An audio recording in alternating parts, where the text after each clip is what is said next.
भगवान शिव ने क्यों काटा था ब्रह्मा जी का पांचवा सिर, जानिए। शिव पुराण के अनुसार भैरव की भगवान शंकर के ही अवतार माने जाते हैं। भैरव के बारे में यह प्रचलित है कि वह अत्यधिक क्रोधित स्वभाव वाले, तामसिक गुण रखने वाले और अघोर व्रत का पालन करने वाले हैं। शिव के भैरव अवतार का मूल उद्देश्य यह है कि मनुष्य अपने सभी अवगुण जैसे शराब पीना, तामसिक भोजन, क्रोधित स्वभाव आदि भैरव को समर्पित कर देना चाहिए और पूरी तरह से धर्मी आचरण करना चाहिए।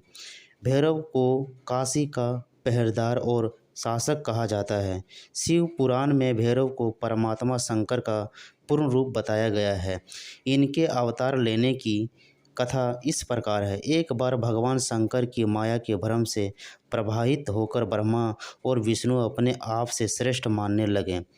इस विषय में जब दोनों यह प्रश्न वेदों से पूछा गया तो उन्होंने शिव को ही सर्वश्रेष्ठ और सर्वोच्च बताया, लेकिन ब्रह्मा और विष्णु ने उनकी इस बात को नकार दिया। तभी एक विशाल तेज पुंज के बीच में एक दिव्य पुरुष की आकृति दिखाई दी। उसे देखकर ब्रह्मा ने कहा, हे चंद्रशेखर, तुम तो मेरे ही पुत्र हो, इसलिए मेरी शरण में आ जाओ।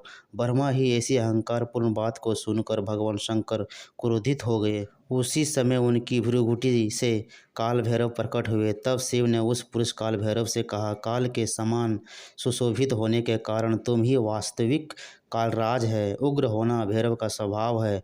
काल भी तुमसे डरेगा, तो इसलिए तुम काल भैरव हो। आज से मुक्तिपुरी काशी का आधिपत्य सदैव के लिए तुम पर ही रहेगा।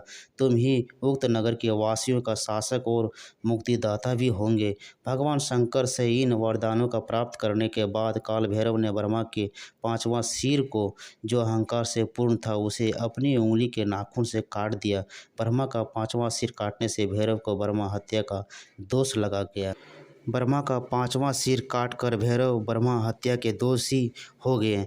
तब ब्रह्मा हत्या के कारण भैरव रहने लगे। तब भगवान शिव ने भैरव को ब्रह्म हत्या से छुटकारा पाने के लिए व्रत रखने का आदेश दिया और कहा, जब तक यह कन्या ब्रह्म हत्या वाराणसी पहुंचेगी तब तुम भयानक रूप धारण करके उससे आगे निकल जाना और उससे पहले काशी पहुंच जाना। काशी में ही आपको ब्रह्म हत्या की पाप से मुक्ति मिलेगी। तब चारों ओर घूमते हुए भगवान भैरव ने जब मुक्त नगरपुरी काशी में प्रवेश किया, उसी समय ब्रह्म हत्या पाताल लोक में चली गई और काल भैरव को हत्या के पाप से मुक्ति मिल गई। तभी से काल भैरव का वास काशी में हो गया। ऐसी मान्यता है, जो व्यक्ति काशी स्थित कपाल मोचन तीर्थ के स्मरण करता है, उसके इस जन्म और अन्य सभी जन्मों का पाप नष्ट हो जाते हैं। यहाँ आकर स्नान करने और पितरों और देवताओं को प्रणाम करने के बाद व्यक्ति ब्रह्म हत्या के पाप से मुक्त हो जाता है। कपाल मोचन तीर्थ के पास भक्तों का सुखदायक भगवान भैरव स्थित है। सभी के प्रिय और कलंकारी भगवान काल भैरव मार्गशीर्ष के कृष्ण पक्ष के 8वें दिन प्रकट हुए थे। जो व्यक्ति काल भैरव के पास व्रत रखकर उनका जागरण करता है, उसी सभी बड़े पापों से मुक्ति मिल जाती है। यदि कोई व्यक्ति भगवान विश्वेश्वर का भक्त होने के कारण काल भैरव का भक्त नहीं है तो उसे बहुत दुख भोगना पड़ता है। यही काशी में विशेष रूप से सच है। काशी वासियों के लिए भैरव की भक्ति अनिवार्य बताई गई है। भगवान शंकर के विभिन्न अवतारों में भैरव अवतार को पांचवा अवतार बताया गया है। उनकी शक्ति का नाम भैरवी है। भैरवी को गिरिजा का अवतार भी माना जाता है। दोस्तों, ये स्टोरी आप लोगों को कैसा लगा कमेंट में ज़रूर लिखिए। लाइक कीजिए, शेयर कीजिए और सब्सक्राइब। जय भोलेनाथ की।